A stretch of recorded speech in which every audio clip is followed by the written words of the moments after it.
પાઉંભાજી બનાવવા. આજે વાવાઝોડું વ્યુંગું હતી, થોડીક ફારે ઓછી પડી ગઈ પેટમાં, ન કરતા ફાર બહુ થતી. એટલે એવું જો આજ પાઉંભાજી બનાવીએ. એટલે પાઉંભાજીમાં પહેલાં છે ને તેલ મૂક્યું, એમાં હું પાપડ તરેલા.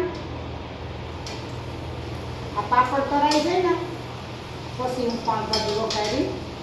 પહેલાં છે ને પાઉંભાજી વટાણા, બટેટા ને રીંગણા ને એવું બધું શાકભાજી બાફે નાખવાનું. આ શાકભાજી બાફેલું છે. આમાં પાણી ઓછું નાખવાનું, બહુ પાણી નાખીએ તો પછી આ કદળા જેવી થાય, આ થોડી ખારી થાય, અસલ લચકા જેવી થાય. એટલે થોડુંક પાણી ઓછું નાખવાનું છે.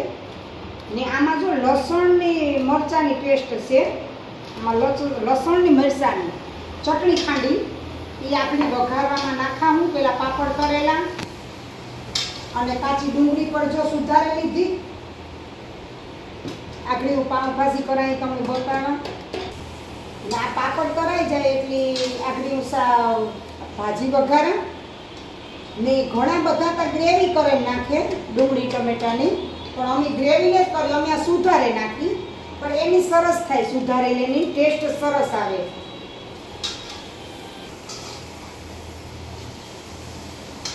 પાપડ જો તળાઈ જાય ને આપણી પાઉંભાજી વઘારેલી. તો જો કેવી પાઉંભાજી બનાવવાની.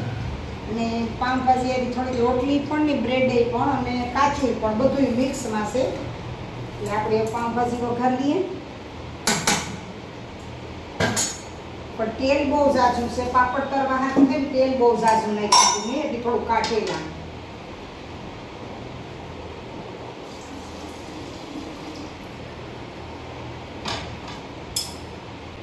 જો આ ટમેટા થોડાક સુધારલા.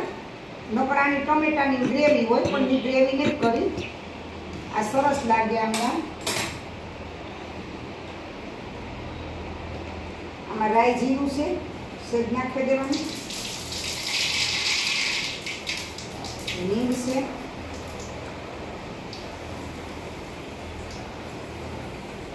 આ ડુંગળીનો વઘાર કરો.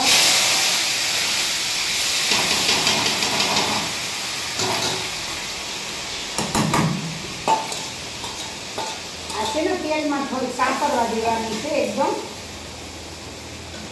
તેલમાં સતરાઈ જાય પછી ટમેટું નાખવાનું છે.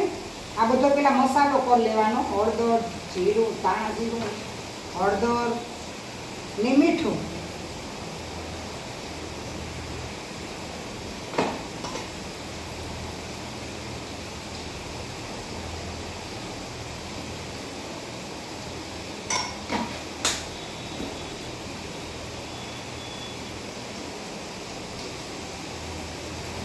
મીઠું થોડું ઓછું નાખવાનું, બાફવાનું નાખ્યું હોય ને મીઠું એટલે. એટલે એ જો એ તેલમાં હવડે જાય ને એ પછી થોડાક ટમેટા ને લસણની મરચાંની ચટણી ખાંડી ને એ નાખવાની છે.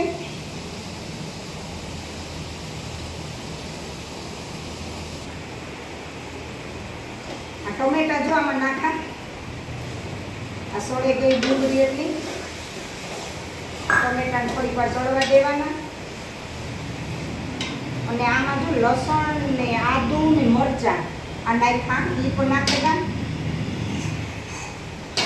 ને તીખી તો તમને જેવી ભાવે એવી કરવાની છે. ને આને એકદમ ફૂલ ચડવા દેવાના છે. એકદમ હા ભીંડા જેવા ચડે છે ને એકદમ તેલમાં, ત્યાં સુધી તેલમાં સોળવવાના છે. દેવાની સળવા દઈએ થોડીક વાર.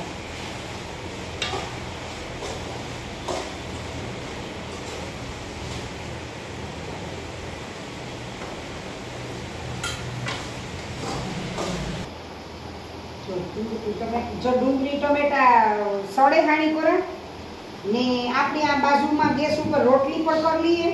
એટલે બે એક આરી થઈ જાય તો ગરમ ગરમ જમવા બેસી જાય. ભોલો ભાઈ બ્રેડ લેવા ગયા, હમણાં બ્રેડ લેવે એટલી બધા જમે લઈએ. ને એક આરી રોટલી. તમારા ભાઈ છે ને ભોલા પપ્પા બ્રેડ ન ખાય એટલે એના હારું થઈ ને 4-5 રોટલી કરેલા એટલે બધા એની હાલે. એટલે આ ચાલુ રોટલી કરી બે ગેસ ઉપર બે થઈ જાય.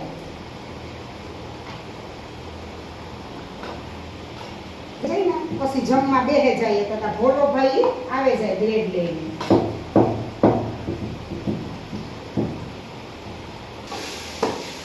તારી બધું કરતી જા ને, જો આ રોટલી ફાટી જાય નહીં, પાઉંભાજી વઘારાતી જાય, બધું થતું જાય, સમજી કે પાપડ ધરાઈ ગયા. કામ વાર લાગે રસોઈ કરતા?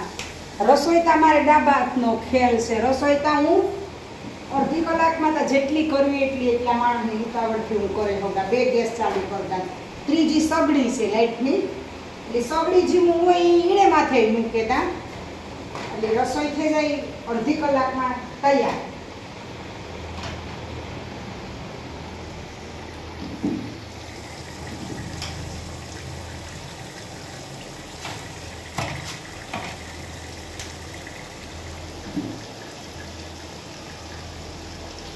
તૈયાર.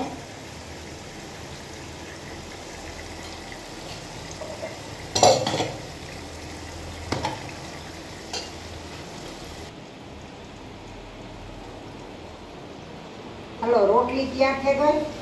જો આ રોટલી બને ગઈ, હવે આપણી પાઉંભાજીની કરીએ. એ પાઉંભાજીમાં જો લાલ મરચું નાખ્યું,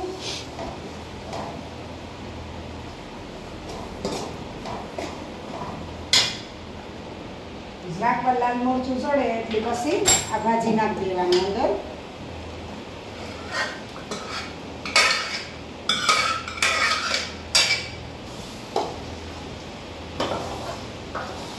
ચલો પાઉંભાજી ખાવા. પાઉંભાજી જો આ બને ગઈ, થોડીક વાર હલાવી દઈએ. ચલો આ પાઉંભાજી બને ગઈ. હજી આમાં છે ને લીંબુ નીસવવાનું છે.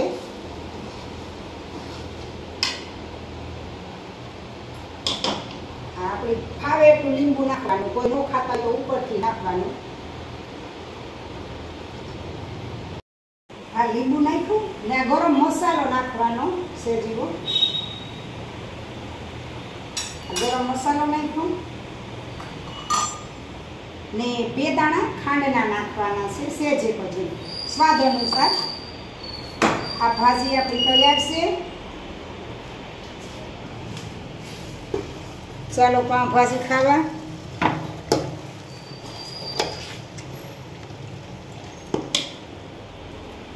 હાલો, પાઉંભાજી થઈ ગઈ ને બ્રેડ આવે ગઈ, એટલે એ બધાને જમવા આપી દઈએ. રોટલી બને ગઈ.